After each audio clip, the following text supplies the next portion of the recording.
Hi friends, welcome to my channel. நீங்கள் நம்ம கொழுக்கட்டை எப்படி செய்யுதுன்னு பார்க்கலாம். சத்து மாவு வச்சு சளிச்சு எடுத்துக்கோங்க. ஒரு கப் அளவுக்கு கோகனட் பவுடர், வெல்லம், இஞ்சி, உப்பு, எள்ளு, அப்புறம் ஏலக்காய் பொடி எல்லாம் சேர்த்து மிக்ஸ் பண்ணிட்டு இந்த தண்ணி சேர்த்து நல்லா மிக்ஸ் பண்ணிக்கோங்க. நம்ம நார்மலாக உருண்டை பிடி போடலீங்களா, அந்த மாதிரி பக்குவத்துக்கு உருட்டி எடுத்துக்கோங்க. நான் கடைகளில் கிடைக்கும் இல்லைங்களா கோகனட் பவுடர், அதான் சேர்த்துருக்கேன். நீங்கள் வீட்டில் ஃப்ரெஷ்ஷாக வச்சுருந்தீங்கன்னா அதை கூட சேர்த்துக்கோங்க.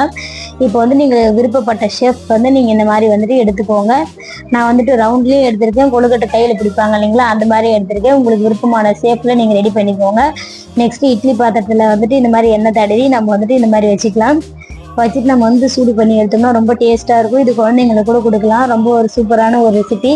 ஸோ கண்டிப்பாக குழந்தைங்களுக்கு இது ஈவினிங் ஸ்நாக்ஸாக கூட நீங்கள் ரெடி பண்ணி கொடுக்கலாம். ரொம்பவே நல்லாயிருக்கும். ஹெல்த்தியான ஒரு ஃபுட் இது.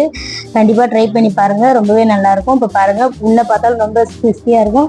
ஸோ ட்ரை பண்ணி பார்த்துட்டு எப்படி இருந்துச்சுன்னு எக்ஸ்பீரியன்ஸை கமெண்ட் பண்ணுங்கள்.